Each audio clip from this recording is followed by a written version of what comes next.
Hi, everyone, and welcome to Just Your Normal Misfit. I'm Anne Thomas, and today's conversation invites us to question some of the very basic concepts that we take for granted about what we learn, how we learn, and even how we live. I'm speaking with Shannon Fernandes, a psychologist, researcher, and the founder of CogVerge. Shannon brings a unique existential lens to psychology and challenges the way we think about evidence, learning, and knowledge itself. Shannon has made ADHD a common word in many households and is an influencer on Instagram.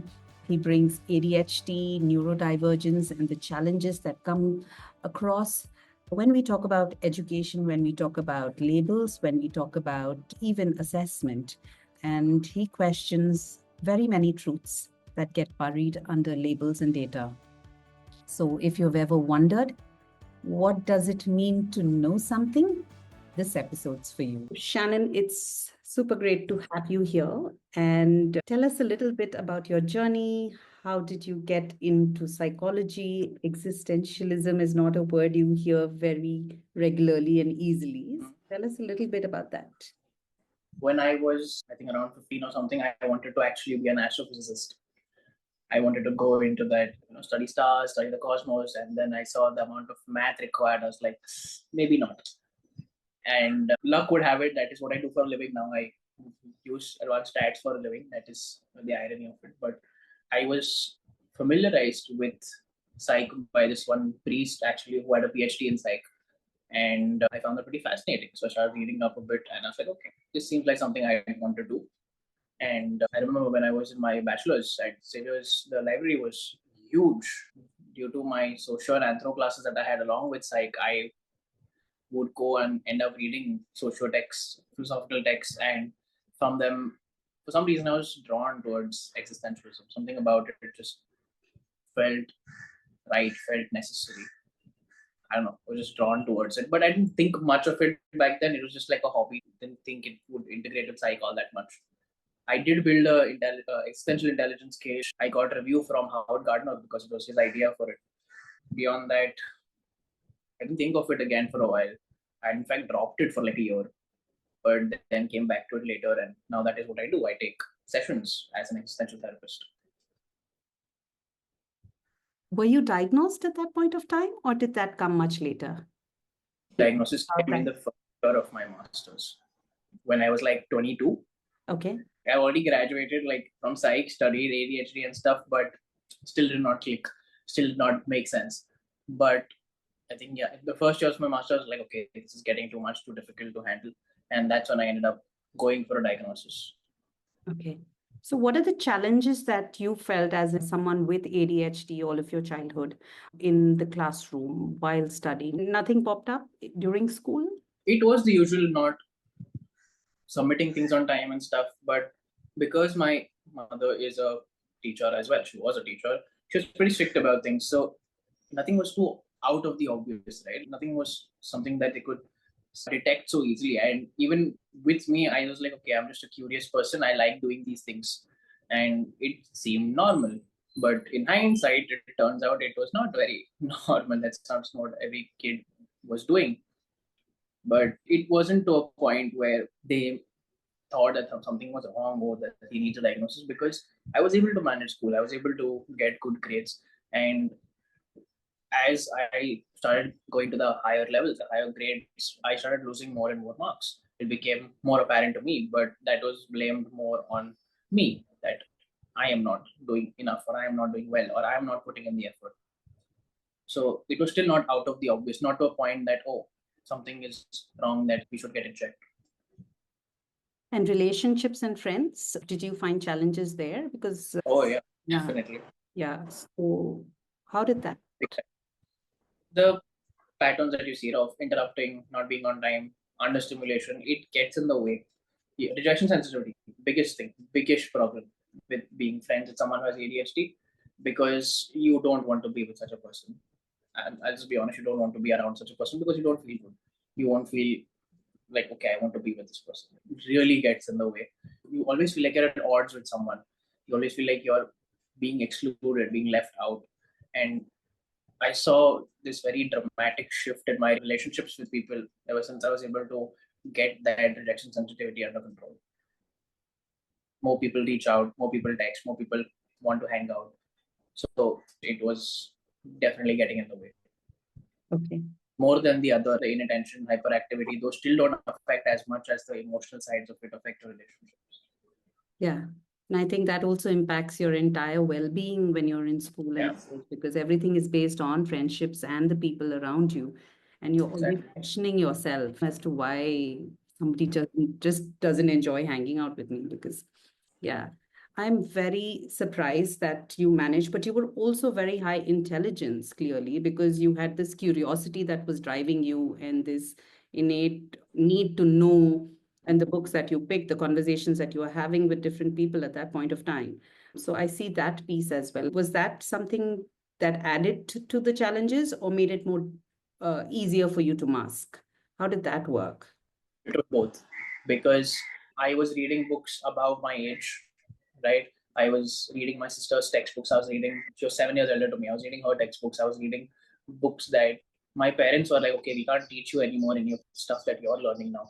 But on the other side of it, I constantly was underperforming in school or in college and stuff. And it felt like, why am I not able to do this? If I can do these things, if I can build these things, if I can create these things, if I'm interested in these things, why am I not able to achieve in this part of my life? Even because curiosity and the intellectual side of it is something you would consider to be related to academics. So if you are doing well in one space, but in academics you're not doing well enough, it's going to be very conflicting for you inside. And you don't even know you're masking. You don't even know that it's being hidden. You yourself think that there's something wrong. You think that why am I not able to do this? Maybe they are right about me. Maybe I'm not good enough. So you are masking from yourself. Yeah.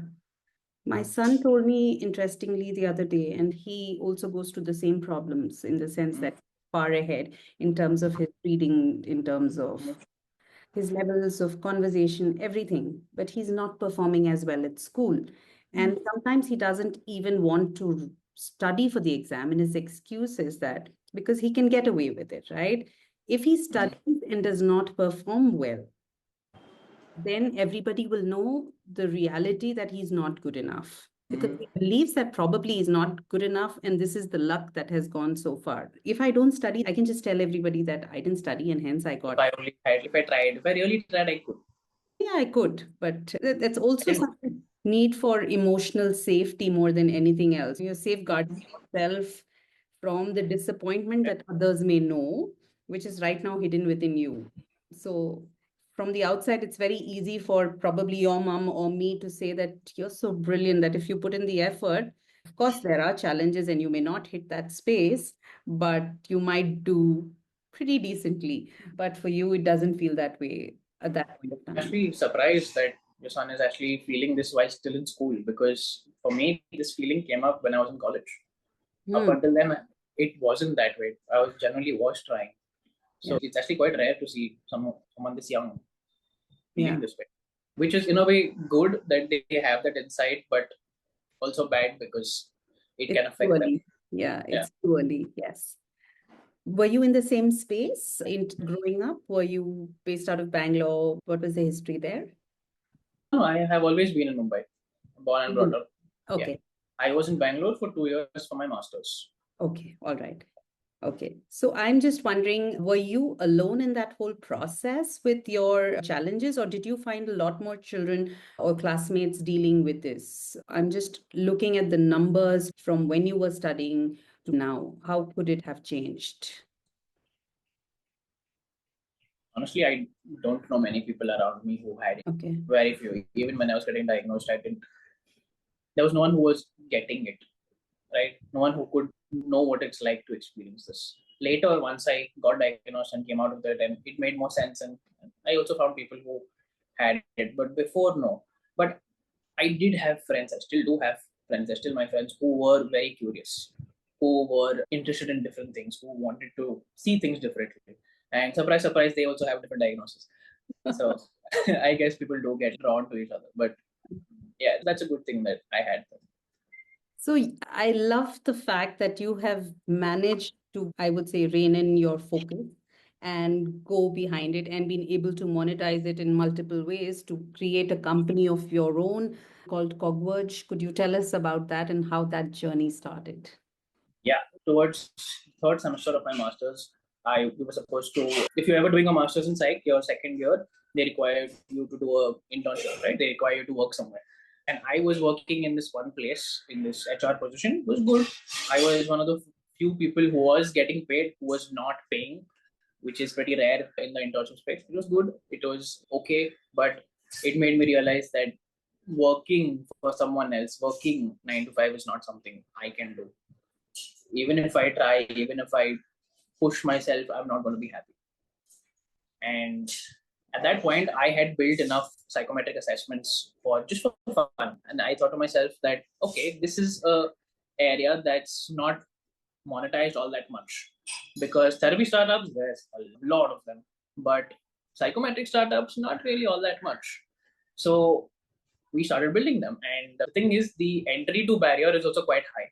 And when I say that, I mean that in terms of the expertise required for it, right? The statistical knowledge, you need to be excellent with it. And then going and finding the right clients. And somehow both of them worked out just fine for me, because I love stats, I enjoy it, and I can do it really well, to a point that now we do advanced stats just because we can. And the other side of it is the clients part. We somehow always have clients. We have to turn down people, because turns out that people don't have anywhere else to go. There are these companies who want scales, colleges that want scales. There are these assessment companies like career assessments and stuff. They want scales. They want to own it, and they don't know where to go. When they go to other people, it's 10 times more expensive than what we charge. So they come to us. But the problem is that to build scales, we need a team.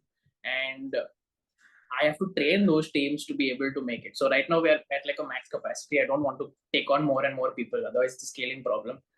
So we're turning down people that we don't want. We're not taking some more projects. We have a lot on our plate. And turns out that's working quite well. Now we're also branching out to edtech more for creating proper education space for students, because we're just tired of the way it's taught. It's lacking originality, it's lacking the original source, right? It's just boiled down version. Oh, these are Freud stages, these are Erickson stages, these are this. It's just like a caricature of what it really is. So we wanted to avoid that and make it accessible, because I remember I had paid quite a lot for some coaching class, because I was scared. I had this fear that if I don't pay this amount to this coaching class, I will not clear those exams that are needed in this country. And I see that fear still being instilled in people. The coaching classes are scaring students about it. The quality of their education is horrible, and they are just looting students. Do you want to guess what the average coaching price on a yearly basis? I wouldn't know. It's little north of 16,000. And it goes up to 45,000 for one exam. Students prepare for 3-4 exams.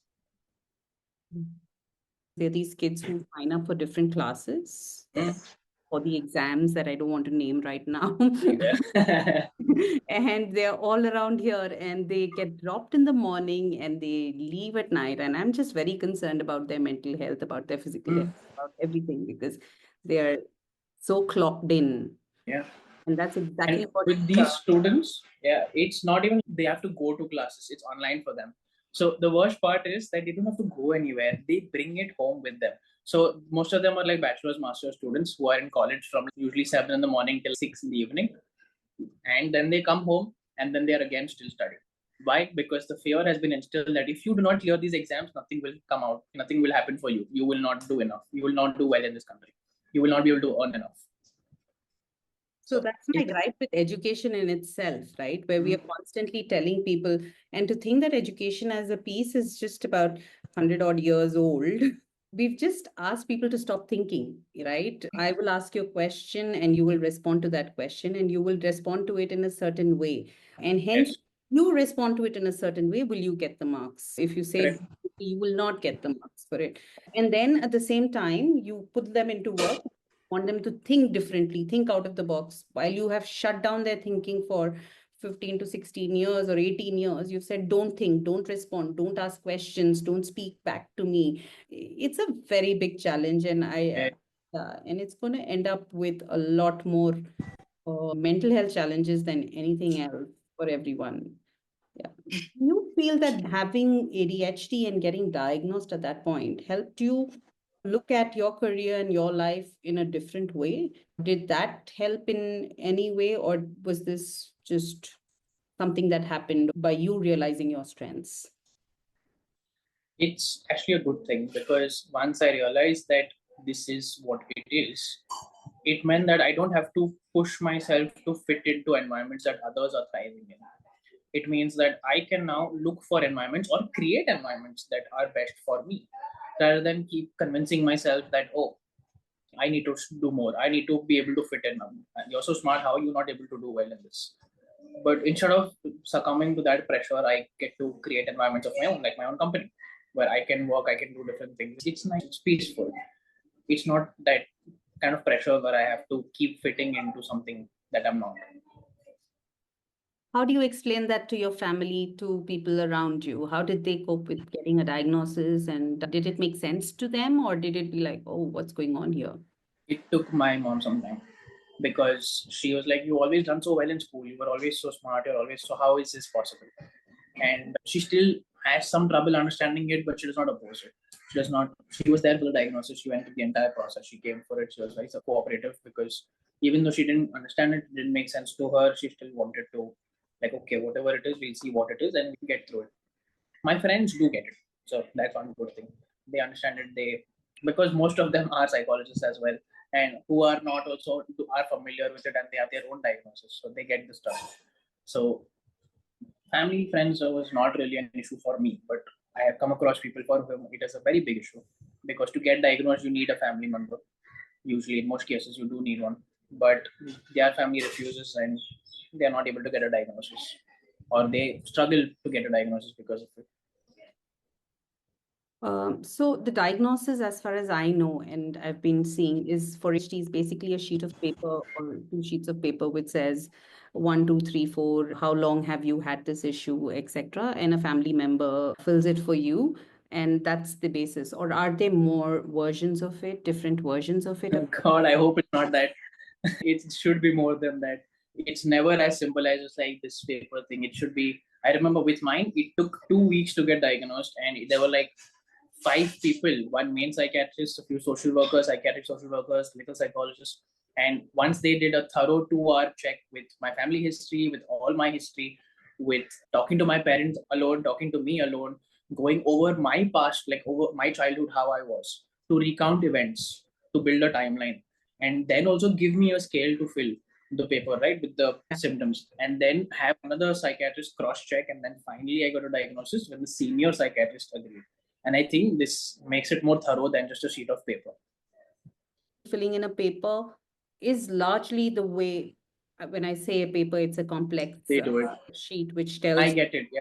Yeah, but it seems too simple. It's if you get diagnosed in if you get diagnosed in less than 4 sessions, it better be severe enough, or else something is not right with the person who is doing the diagnosis, because you need that much time. You need at least 4 to 6 hours to understand, because any disorder or any stressor for that is there in someone's life, be it trauma, whatever it is, the first thing that gets targeted is your attention.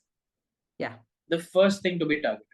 So you need that time when you're with a clinician for them to actually tell that, okay, it's actually this and not something, one of the million things that can be affecting your attention, that could be making you hyperactive.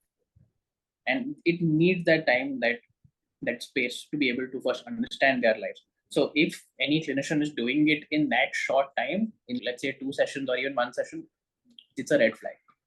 It's very, I recommend getting a second opinion. Okay.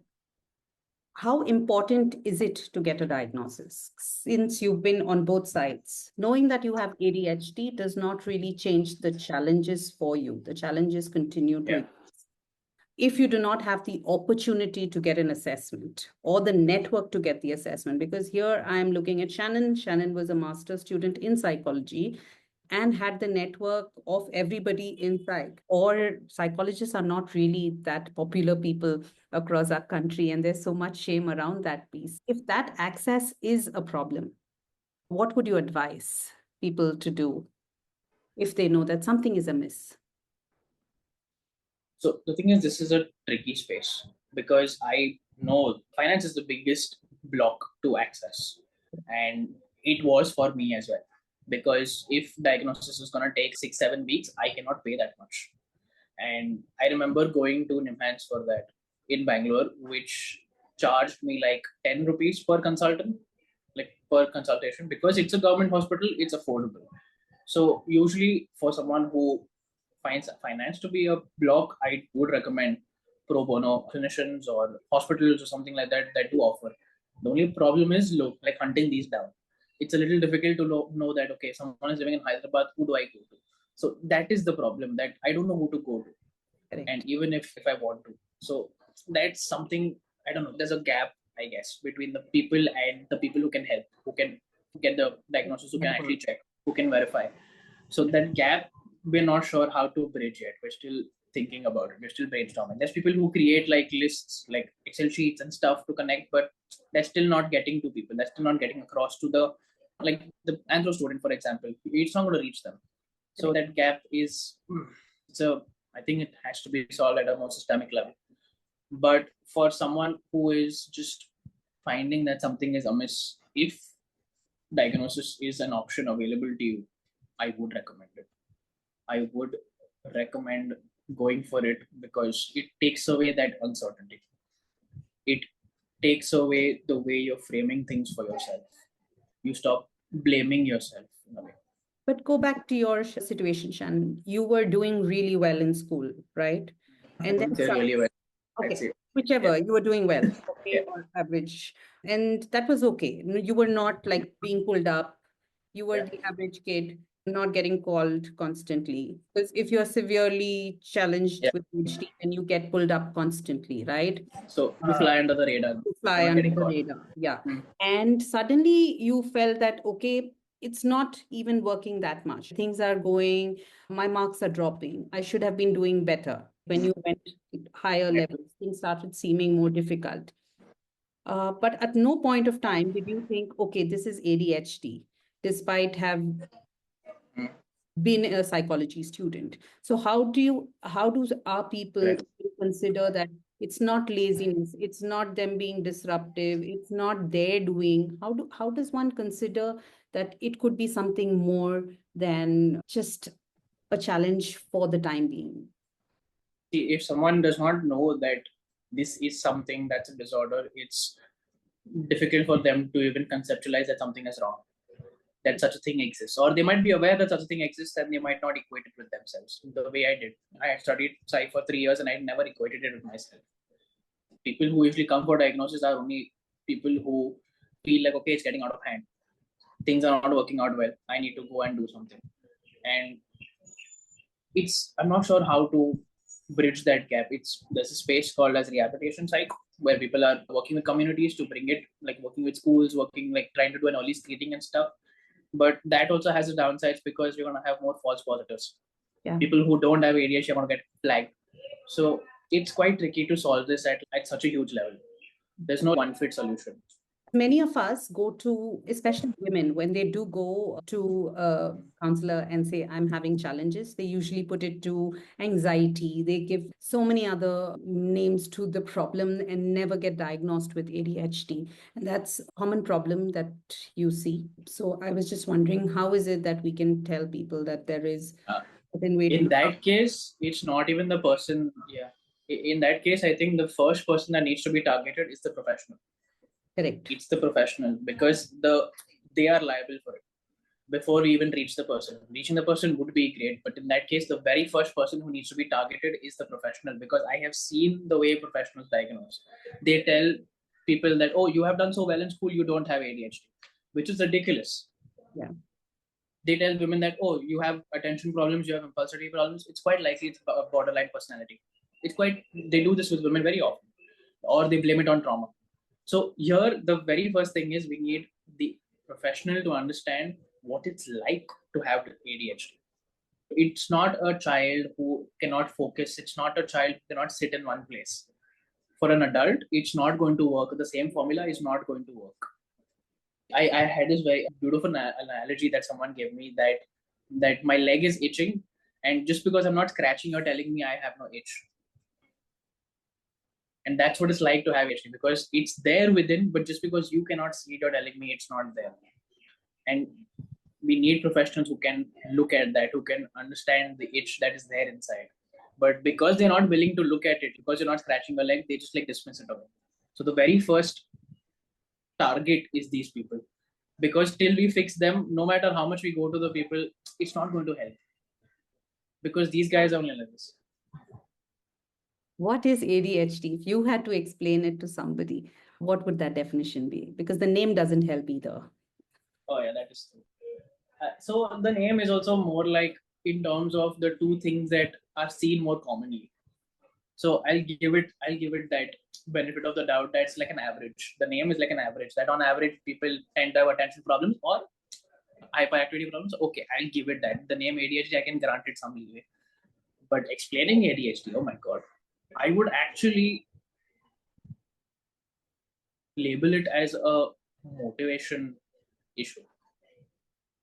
I would consider it more as a motivational issue. It's not that they lack attention, but they direct it in some place else. It's not that they hyperactive, but they are motivated more than usual to do something else. It's not purely inattention or hyperactivity per se. I give it that because that's what it looks like, right? The scratching part. But the itch is not really attention. There's something below it. So to me, it's a more motivation issue than this. But again, I'm still trying to figure it out myself. It's you go through that whole phase. Is it a disorder? Is it just not fitting into society? You go through that spectrum every single day, or is it not? But if I had to, I would consider it more as a motivational thing, because more and more people are having attentional problems. More and more people are having hyperactivity problems, and they can be due to anything. It could be due to there's this thing where rising social media usage is equated with ADHD. No, it's equated with attention problems. It's equated with hyperactivity. It's not. It's equated with a window of tolerance that I have taught myself to tolerate this much time of attention. Therefore, this. But that's not the same as ADHD, because you are looking at the scratching. The itch is the motivation problem. That is how I would see it. Where does emotion come in all this? Because that is also a big part of ADHD, the regulation, the dysregulation, the inability. So how do we have not figured out yet, to be honest. It's definitely there, we know, but it feels quite discreet, which is why the diagnostic manuals don't add them. It feels very discreet. We know it's there. We know that emotional dysregulation, the rejection sensitivity, this justice sensitivity, these are all things that are there. But such a big part of it, right? But we don't know how the two go together. We just don't know. So far, we just don't know how the two fit. We know they are there. If you just stand and you scold somebody else in the classroom and you see who all get really upset. And it's a very good trigger to say, and who all actually then speak up, feel motivated enough to just blurt out, despite knowing that the person in trouble is going to get. It's the easy way to pick out a child with ADHD. But the thing is, the same pattern will also appear by learning that, okay, a child who's been disciplined too many times will be less likely to blurt out. With getting upset as well, rejection sensitivity is also seen in like autism. People will not have that. No, they cannot, no matter how many times you've disciplined, the child will only get worse. You stand up. No, not necessarily. I remember with me, I used to be a very blurty kind of kid. But because I was disciplined enough, I stopped blurting out stuff. The blurting out gets like the scratching, right? You want to blurt out, but you stop scratching because your hand has been hit enough times, but the scratch is still there. So that is the thing with kids also, when they get disciplined way too much, and I've seen this with clients as well.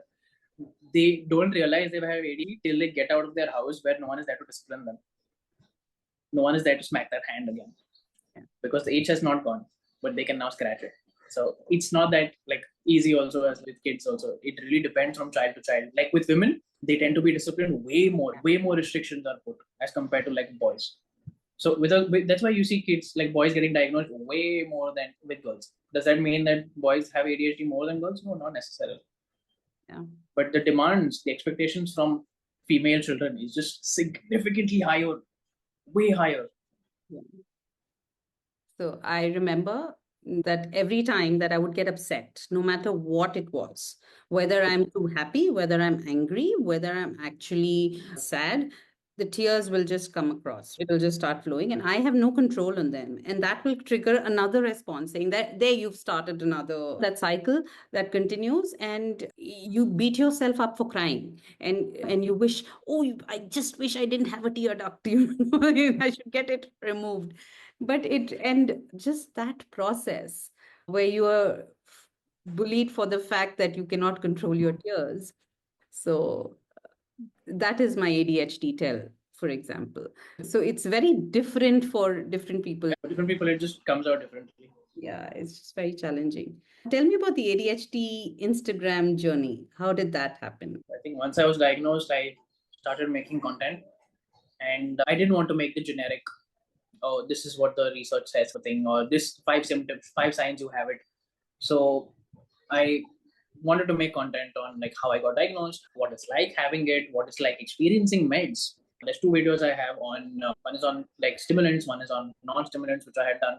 So it was more on what it's like having someone as just like a normal person in this country.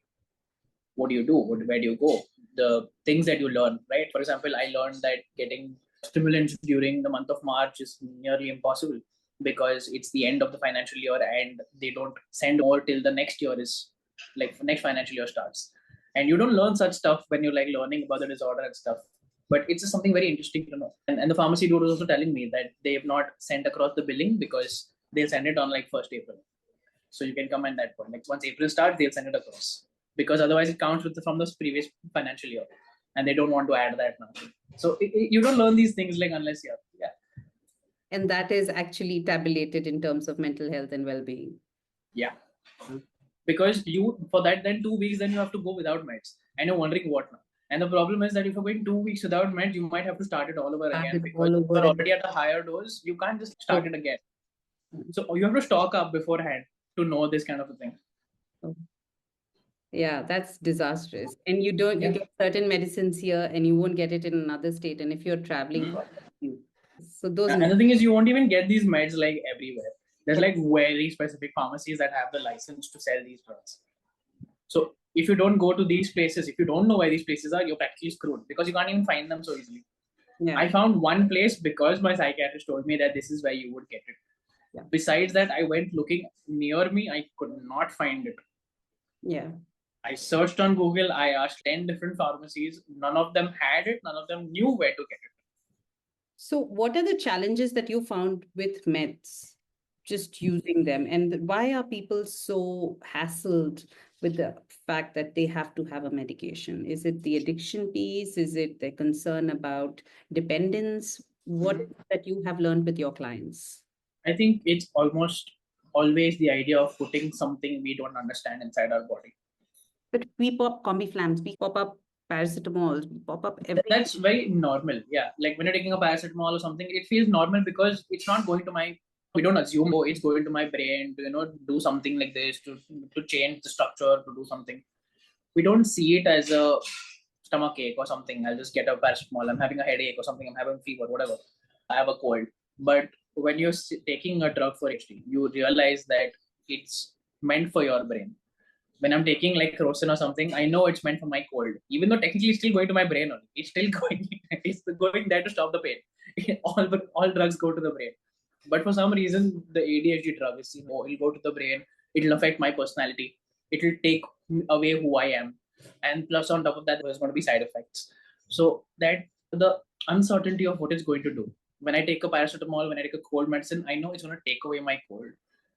But when I take an ADHD med, a stimulant, I know it might help with certain symptoms, but beyond that, I don't know what it's going to do to me. I have seen people describe it like, oh, I might lose my spark. I might lose what makes me creative. Does that really happen? No. Okay, that's clarified. No, as far as I have seen, no. Okay.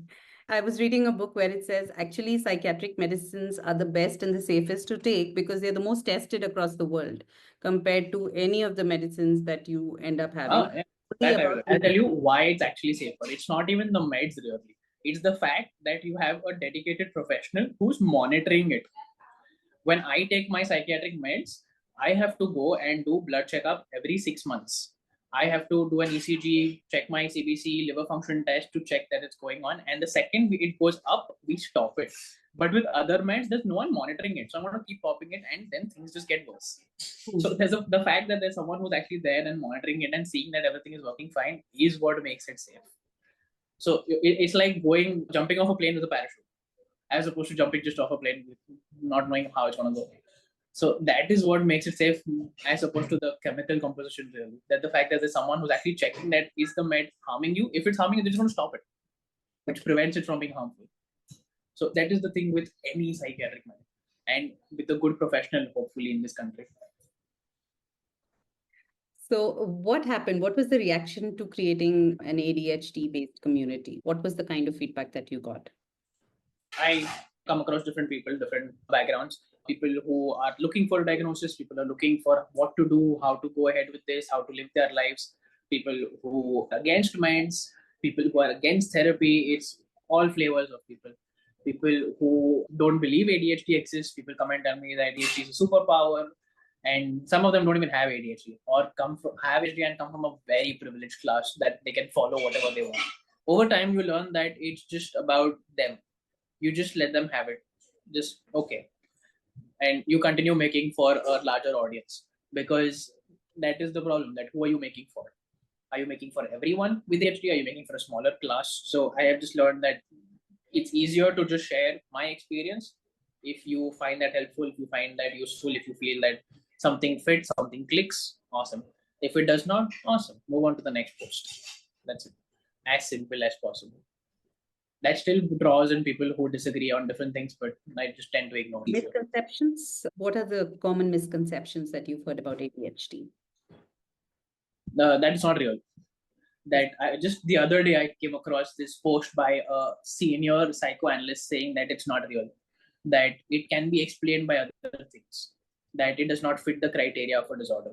And that's ridiculous to me, because I know the experience of it, I know the struggle, I know people who also have it and struggle, and we cannot be boiled down to, can be explained by other disorders.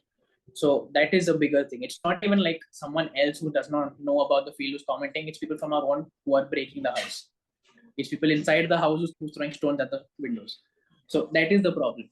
That is the bigger. By some research, or is that just their gut feel? I feel.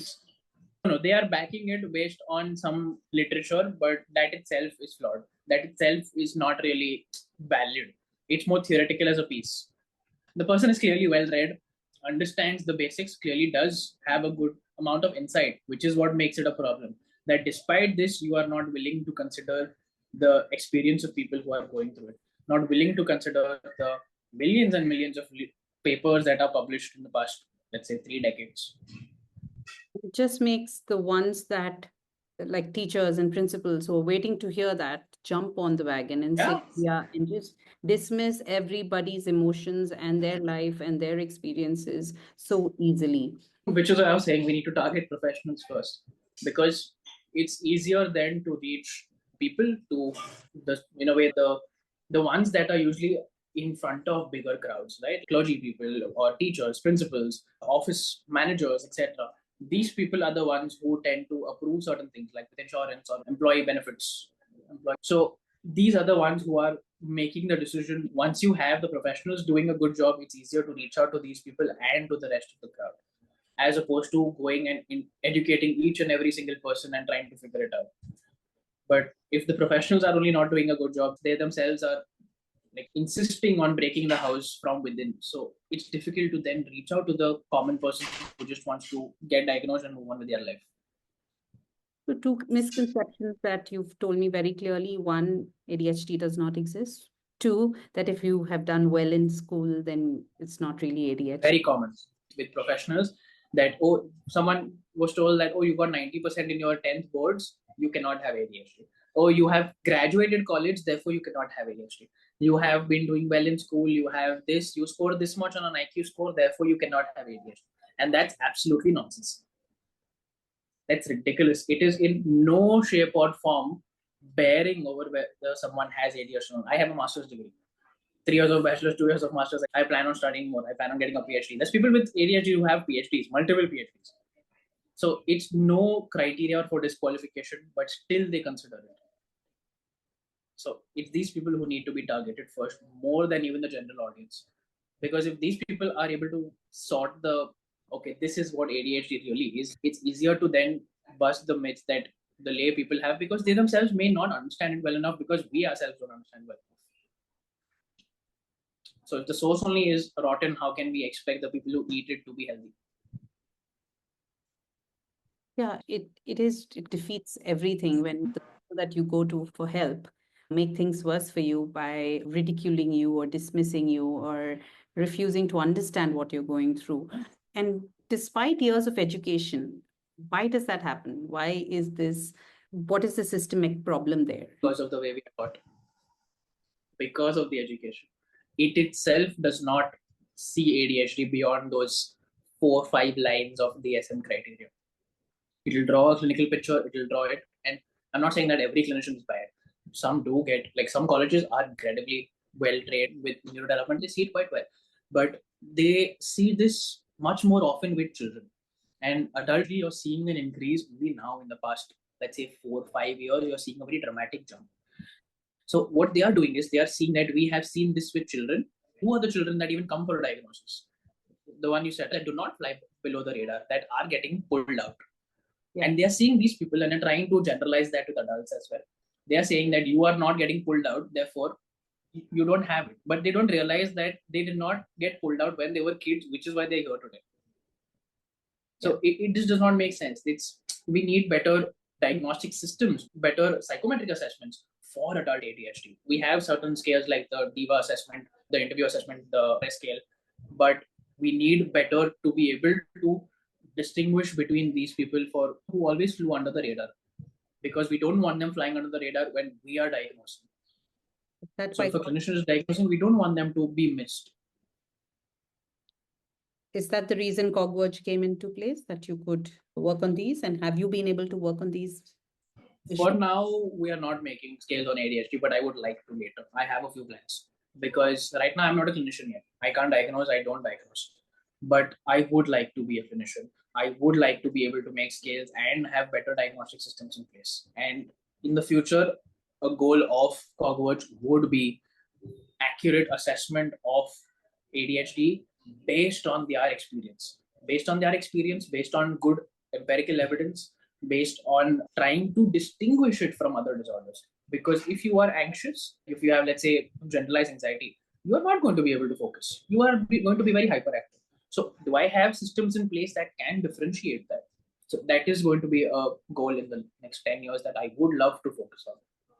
And the comorbidities that come with it. ADHD brings anxiety alongside. They travel. Yeah, exactly. So how do you tell the difference? How do you tell the difference? Exactly. Yeah. Yeah. So how does that impact you? So what is these learnings that you have seen with the large group of following that you have that turns questions to you in terms of the comorbidities, and how does it complicate things further, especially for families trying to support? Autism and ADHD is very common. They even have a term for it called ADHD. Yeah. So that is quite common. And even learning disability is very common. Depression, anxiety, very common. Certain other disorders, bipolar, also quite common. So these guys with comorbidities, it's extremely difficult to diagnose. It's extremely difficult because you don't know whether they are two separate disorders or whether one is causing the other. We know that there's going to be an influence of the two on the other, but we are not sure of where is it stemming from. Are you showing ADHD-like symptoms because you have anxiety? Do you have ADHD and anxiety? Is the anxiety coming because you are performing poor in school and because of your ADHD? We don't know. It can only be handled by a clinician who is going to sit and take the time to understand the person and understand what is really even going on with their lives. Because till you understand with their lives, there's no one shoe fits all kind of a thing for everyone. So it's only with the person, and for that we need proper clinicians who can do that. And there are a few good ones who really do, like a few researchers, a few clinicians, a few people who are doing quite well in this space, but would need more of them, because if only a few are helpful, they are going to be like scattered across the country, and people can't really find them. Someone in Hyderabad can't go to someone in Bangalore, can't go to Nemans. The way I was able to go to Nemans was because it was like, what, 10 minutes from where I lived in Bangalore during my master's. If I lived in some other part of Bangalore, it would be difficult for me to go there. So only because it was accessible, but that may not be applicable for everyone. And basis your experience, if I'm just trying to put situations out here, if a parent was to able to provide a nurturing environment for their child, what are the things you can suggest you must or mustn't do? Because it's very challenging, even for someone, you're dealing with somebody who is hyper focused and goes into a little shell for days together. You're finding somebody who is not navigating friendships. And your hyper focus means that you're not going to go out looking and searching for good engagement. So you're stacked with things that are working against you constantly. So, what are the few things that you could say that as a parent, as a caretaker, these are few things that probably you could do and might work for you? The very first thing is that I would recommend being prepared for the fact that they're going to do many things and they will not finish them. They will probably not finish any of them. And this is what I would like to call the sampling period. Okay. When they are young kids, let's say from birth till like maybe 8 to 10 years old, you see it increase more like since 5 years old when they go to school and stuff. But it's like a sampling period where they want to do this, they want to do that, they want to do this. If you can provide it, let them, because they are exploring, they're seeing what makes sense to them, what fits for that period. It is fine, it is normal. Every child wants to explore their curiosity, and it's okay. But it's also important to, in a way, nudge but not restrict, because if this continues, they enter into this space where they're only exploring but not committing to anything. What we call identity moratorium, where they're going through like different exploring, but they're not sticking to anything when they're in their adolescence. So they want to do astrophysics, they want to do psychology, they want to do this, that, but not sticking to anything. So in that case, when they're growing up, once the sampling period is coming to an end, it is in a way better to nudge with one thing, but not telling them to complete it, but to explore it in a different way. So instead of telling them go play football again, but tell them, okay, how can you do this? Can you like do a header and show me or something? You're asking them to stick to one thing, nudging them in a way, but in a different way. So you're taking their motivation and remolding it in a way towards the same thing, but in a different way, bringing it in a new way. So the curiosity is not dampened, but you're able to still get them to explore while being committed. And it's a bit tricky. I know it takes some time, it takes that effort, but if we restrict their curiosity in that sampling period, they're going to feel very frustrated. And if the sampling is not nudged in the right direction, they will only keep exploring in their adolescence, in their early 20s, without showing some form of formation of the part they want, because then they'll want to do everything, and when you're doing everything, you're doing nothing. It's that is what I would generally recommend. So allow for sampling, nudge them so that they can figure something to choose and stick with. Yeah.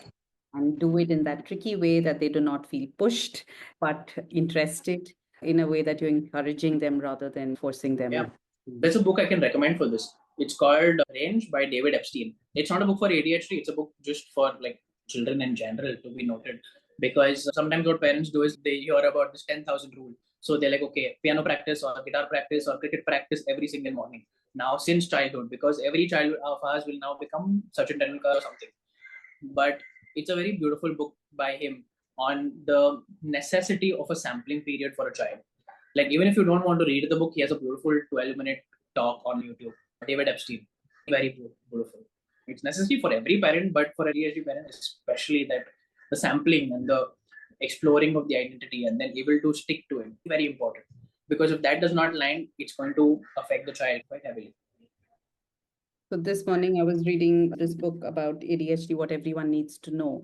And Very clearly, for the first time, I got this validation that parenting a child with ADHD is actually far difficult than parenting a child with autism. Of course, it's like comparing apples and oranges. Yeah. But with a child with autism, to some extent, you might be able to see and show some empathy. It feels like you're not disciplining them enough, you're not pushing them enough, you're not doing enough. But on the other hand, you're constantly on the run. It is how difficult for this parent to be able to find the motivation to and just be able to help their child through that phase to find that beautiful thing, which is why I say that your experience of finding that point where this is something I am interested in, this is something that challenges me enough, and this can bring my moolah home is fabulous. And get to that point for an ADHD child very challenging because they're trying so many things and of course never finishing anything, as you said. And that should not be seen as like a parenting error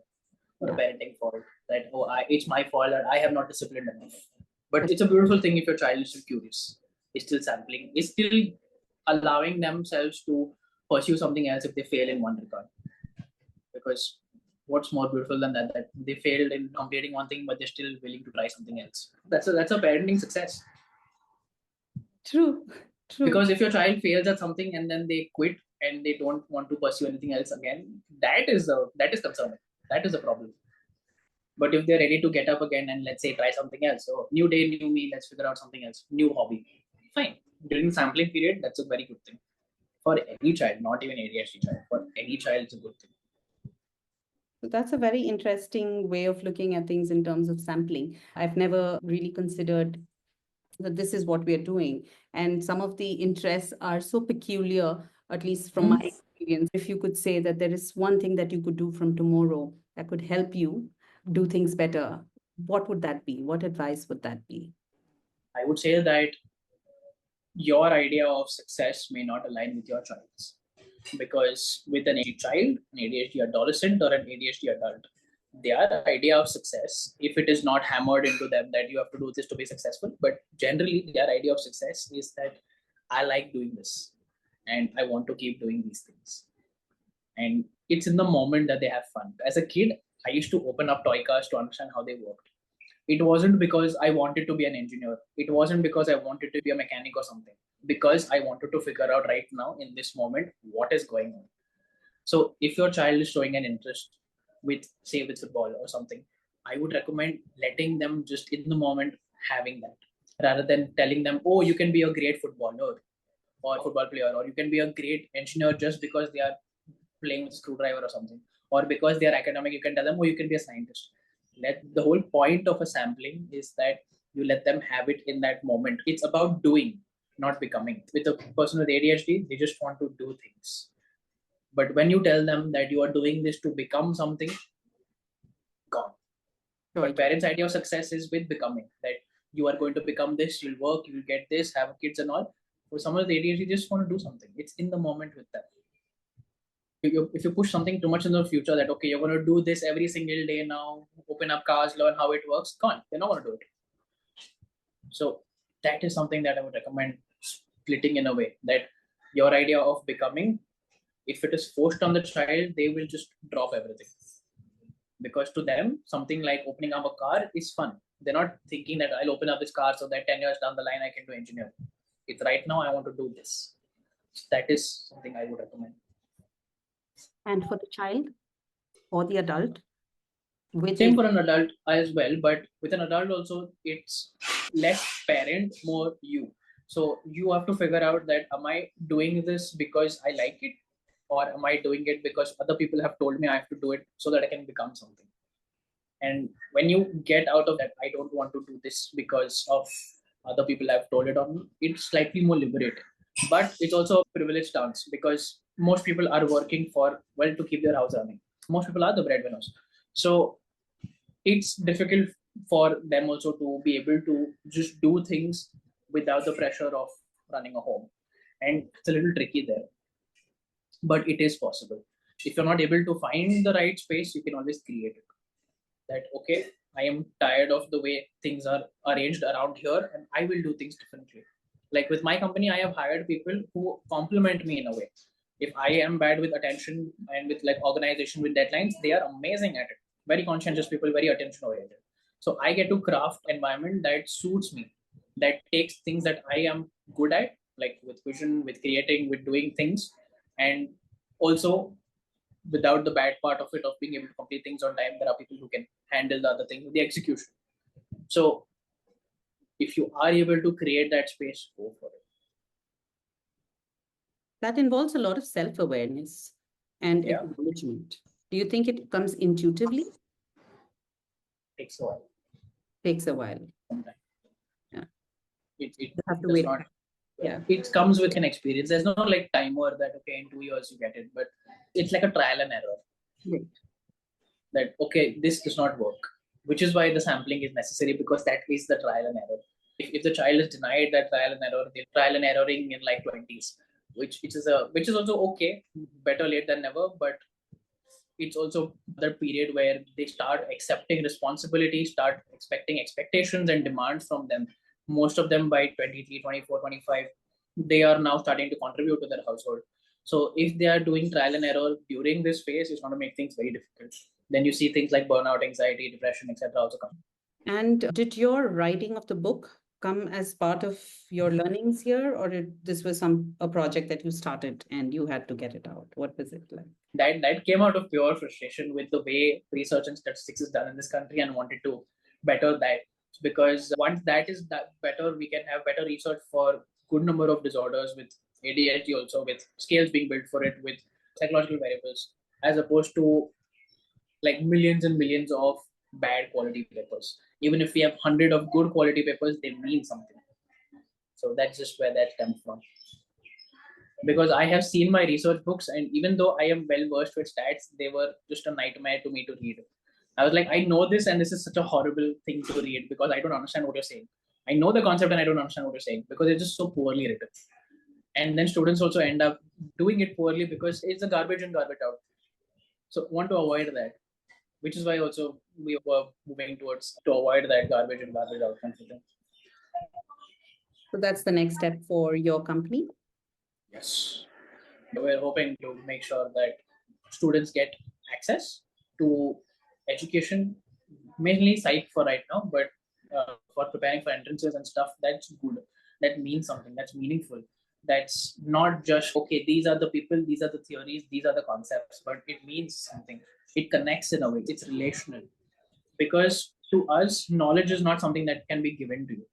What we were talking about earlier, it's called the banking model by this educational psychologist, Paulo Freire. He calls it the banking model, that this is how the bank works and you have to learn how the bank works. So then you come and you handle the bank. So there's a instructor who gives you knowledge, but we don't want that, because to us knowledge is in a way consensual or relational.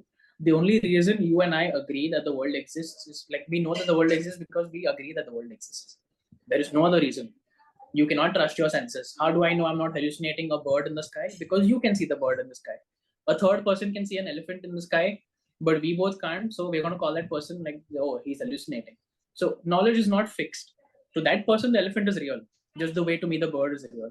But because you and I can confirm that, okay, this bird exists. So knowledge is agreed upon. It's not something I can give you.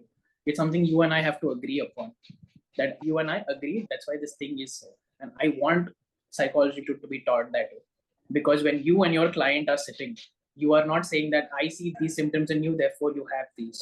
But we are seeing this together and we can agree on this one thing together. And that makes it easier then, because the itch, for example, like the elephant, is only within the person. And you cannot make sense of the itch unless you are working with that person to make sense of it. Just like with the elephant. Just because I can't see it doesn't mean it's not real to that person. So I have to sit with that person and try to figure out what is the elephant like. So that's a lot of empathy there, right? That you really have to sit and understand. And with the numbers stacking up against us, empathy goes out of the window in realistic situations. yeah. There a rule book that we can create is what I'm thinking for building empathy in the counselor, in saying that, yeah, you should care about it. I always compare it to if you go to a courtroom and if it's a case that is impacting me, a family law case, This is my only divorce. This is life changing for me. This is the end of the world for me, probably. But the judge has 1,000 people standing in front of her every other. Yeah, So, yeah.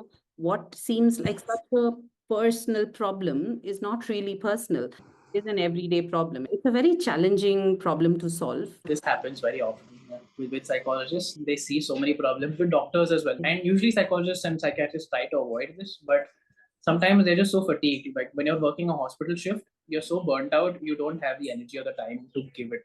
You So just don't have the someone number of tells me psychologists. about this incident in a hospital where the person was actually going into a seizure and the doctors, whatever, the nurses will handle it because they were just so tired, just so fatigued, like something even like a seizure or someone else would take care of it. So the people who even want to give empathy are not able to because they are like in an overworked situation. And then there's the people who are also overworked and just don't want to give it or are incapable or whatever. I'm not going to judge their intention. But it's a person problem with the person and a system problem. That's the system is like this. They're underpaid, they're overworked, and they're also coming from this background with these political beliefs, with these religious beliefs. It's a good amount of stuff coming together. That's a good point. Cultural norms and nuances coming to every piece. Like, for example, even gender. Girls don't have the problem because boys are supposed to be hyperactive. Girls are, yeah, everything stacks up. Yeah. So I'm going to throw you a sentence and you'll have to tell me a word or a sentence to respond to that. So ADHD is a lack of discipline. No, absolutely not. If I discipline my child a lot more, things will get better. No, never would that work. You can try, but it's only going to make your child hate you and not solve the problem. Every ADHD child is also oppositional. With oppositional, you will see if I'm talking about an oppositional disorder, yes, can occur. But to me, opposition or defiance is not the child misbehaving, but wanting to be free to sample, right? The sampling period. They just want to be free to do things, to explore, to make sense that, oh, I am driven, I want to do these things. High intelligence and ADHD have nothing to do with each other. It's a normal curve. Some people with ADHD will not have very high intelligence, some will have very high intelligence. That's just how it is. So it's not related. They can have ADHD, cannot have ADHD. They can have high intelligence, they might not have high intelligence. It's okay. But people who have a high intelligence, they tend to fly under the radar and get missed for diagnosis. And that's horrible. Because that also makes our studies flawed. Because we end up taking only diagnosed people, and these tend to be people who don't have very high IQ. So we generalize that people with ADHD are doing poorer in school and stuff. No, we're just not taking a good enough sample. Data can tell us everything we need to know. I have to agree on this because if I'm talking about data as also talking to the person, right, a qualitative data about listening to them, because that's also very crucial data about talking to their parents, talking to their siblings. Not everything we can know, but everything that is needed. And when we say data, we're only talking about like quantitative data, like numbers and stuff, which is incredibly useful, which is what we use, which is what we do for a living. But that without listening to the person, the qualitative data is incomplete. It will never paint a picture that is complete or enough to be able to build on something. ADHD means I cannot be successful. Nonsense. You'll have to say more than that. Okay. Yeah. So many people with ADHD are doing PhDs, have their own companies, are in a managerial position. It's if you are defining your sense of success as a particular thing that has been given to you, it might not work. If it is something that feels right for you, you can make it work. So, if you had a message for everybody here today about ADHD, what would that be? It's a real disorder. It affects people. It should be given the consideration it deserves. It should be given the space it deserves. And I don't mean that in the sense that you take the child and put them in a separate space and treat them like something's wrong with them. I mean that you give them the space to grow while also making sure that you're nudging them to be able to develop in terms of their intellectual curiosity, their emotions of playing with friends. Because with friends also you'll see they're not sharing, they're not taking turns properly. You're nudging them to see things. So you're cultivating that empathy that Just the way you can't wait for your turn, they might also not be able to wait for their turn. If someone asked you to wait, how do you feel? Okay, so they are also feeling that way. So let's do one thing. While we are also feeling this way, the other person, we don't want them to feel that way. So you're trying to cultivate that empathy with them to have slightly higher tolerance. You're not disciplining them, but you're working with them, you're collaborating with them. So that would be my message. If you had to explain rejection sensitivity to somebody, how would you do that? I would consider it like a pendulum, right? Just going like from one side to the other very quickly in terms of the emotion, where even something very small word would be considered as a very big threat. That how could you say this? This is very insulting. A very small line of criticism or critique also is taken as, oh, it's amplified. So anything that comes small, it's like a speaker. It makes it huge to the person and they feel it in their body. That's the best way I can explain rejection sensitivity. It's like an amplification of even something small. It just amplifies into something huge. And you have managed to overcome that. How have you been able to, what are the few steps that you have been able to take to improve that? Honestly, it's mainly catching yourself. That inside that, okay, I'm feeling this thing, and is it really proportionate? And that is not easy, because when you're in that moment, you don't realize it and you don't even think that, okay, it's rejection sensitivity. You're just like, okay, I'm feeling this way. So the catching yourself only comes with training, only comes with like time and effort. If you're with a good therapist, with a good clinician, they would be able to help you detect that, catch yourself in that moment, that okay, they have said this, where has this happened before, and you're able to catch yourself. So catching yourself is a very important way. Beyond that, it also depends on person to person. Where does it occur more? What is causing it? Why am I feeling this way? What part of me is it affecting? Am I insecure about something that they are commenting on?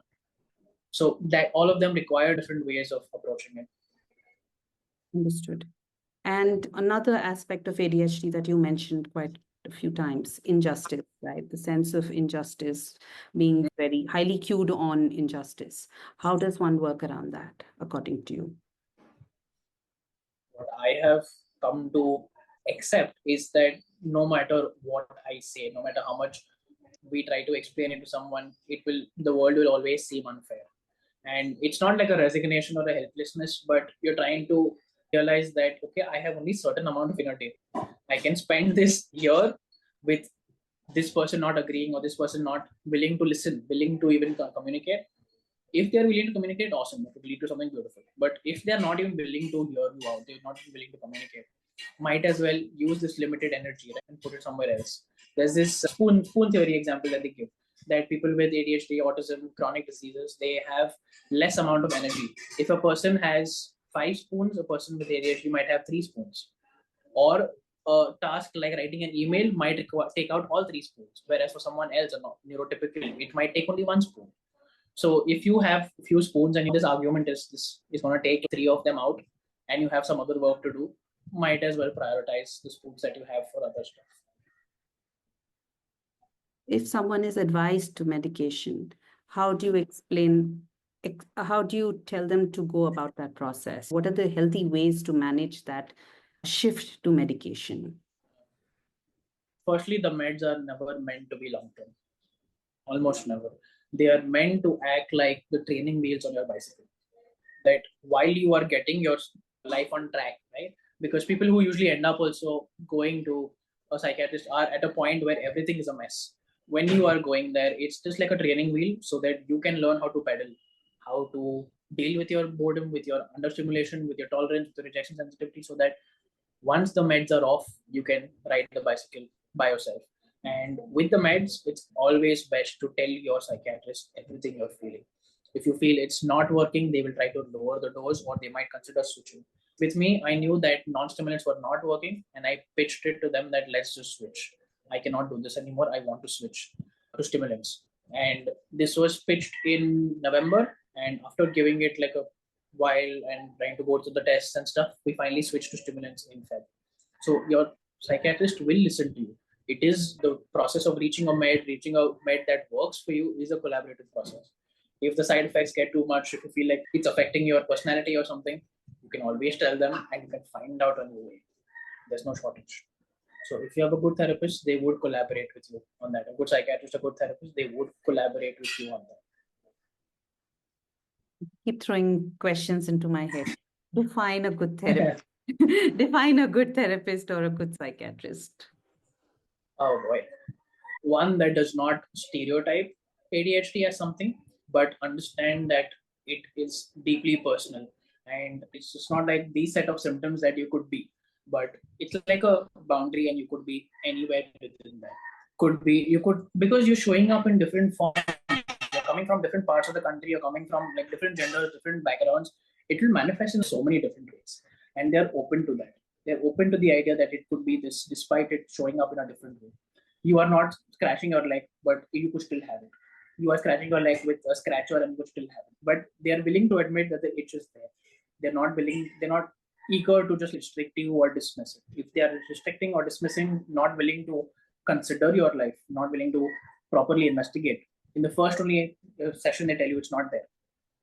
Red flag. That'll be the red flag. Because you can't diagnose or dismiss that quickly. It can happen in some rare cases where they figure out that, okay, this person is trying to malinger in a way, trying to come here, say they have ADHD so that they can get meds out. Sometimes people are able to pick up on that. But in most cases, it's highly unlikely to be diagnosed or rejected in like the first session itself. So if they are doing that, like, would not recommend. Last question. How do you advocate for yourself and how do you encourage people to advocate for themselves? I think the best way to advocate is not by saying anything, not by telling people or convincing, but just by doing things. Your existence is the advocacy. The way I run my company, the way I pursue different things, that is the advocacy. That someone with ADHD can do these things, that a psychologist can have ADHD, that these things can happen. And I think they're more important or more effective than saying anything.